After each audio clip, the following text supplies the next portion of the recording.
活力大灣區，魅力新環河。我身後呢一條咧就係環南昆山羅浮山最美旅遊公路環河段，有22公里。下邊咧我做一個遊玩攻略視頻俾大家。走，出發！鏡頭下方就係環河國前村口，羅浮山過嚟大概3公里，前方睇到嘅係百歲山水廠，創意十足嘅造型。再過嚟嘅就係環南昆山羅浮山黃河體育小鎮，路邊仲有叢林穿越體驗。週末深圳磨房舉辦嘅戶外運動，成個村正在打造戶外體育體驗基地。接住又轉進入最美旅遊公路騎行道，有12公里，片江水庫觀景台。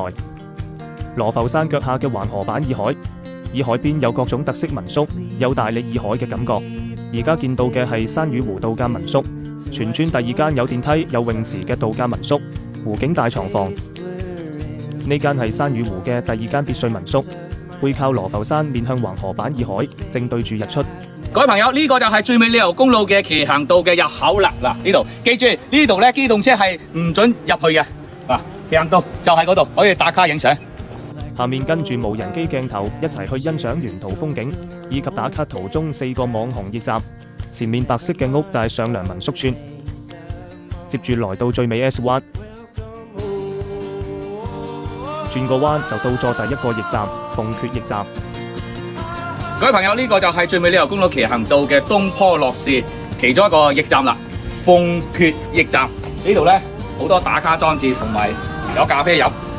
各位朋友，我身後呢個呢，就係鳳缺驛站嘅樹間打卡裝置啦。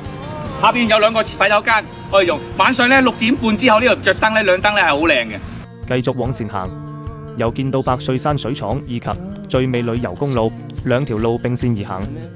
而家見到嘅係騎行道嘅第2個驛站鳳谷驛站，呢度樓上影相一流。各位朋友，呢個就係最美旅遊公路騎行道嘅鳳谷驛站啦。嗱，呢度咧好多茶飲，可以頸渴嘅話可以喺度點杯嘢飲下，仲有咖啡喎。嗱，買杯咖啡可以上到2樓打卡影相。呢度咧就係2樓嘅觀景台啦，風景十分之靚啊，成個湖景一覽無餘。哇！舒服啊！呢個環境去邊度玩啊？正啊！呢度咧仲有一個打卡裝置，嗱，呢個搖籃適合一家大細，哇喺度搖下幾爽啊，舒服啊，悠哉悠哉咁，正啊！而家見到嘅係環南昆山最美旅遊公路16個驛站中最靚嘅顯江水庫驛站，湖邊呢條就係騎行道。驛站有過雲山居品牌民宿運營，共有33間客房。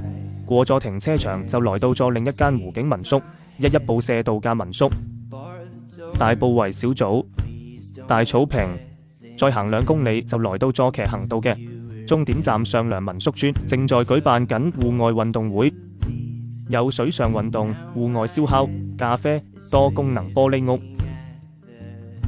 呢度可以唱 K， 有戶外大草坪、餐飲、檸檬茶、團建會議室，充滿浪漫氣息嘅多功能空間。國前村未來社區，下面一齊欣賞下改造中嘅上梁民宿，大概10月底全部完工。50米長嘅泳池，民宿大概90間客房。自駕遊嘅遊客可以導航8官坳村、環河版洱海、鳳谷露營基地、片江水庫驛站、上梁村，就可以打卡騎行道裡面幾個核心景點。歡迎來到兩山明珠、綠水望河，呢度有各種美食、扒鵝、臘味、客家糍粑。跟住來到最美旅遊公路環河段最後一個打卡點綠坪石灘驛站，各位遊客請注意，呢度停車位不足，而國慶節期間遊客比較多，請注意慢行哦。驛站有咖啡，騎行者途經此地可以喺度停下來休息片刻。好，謝謝。哇，正啊！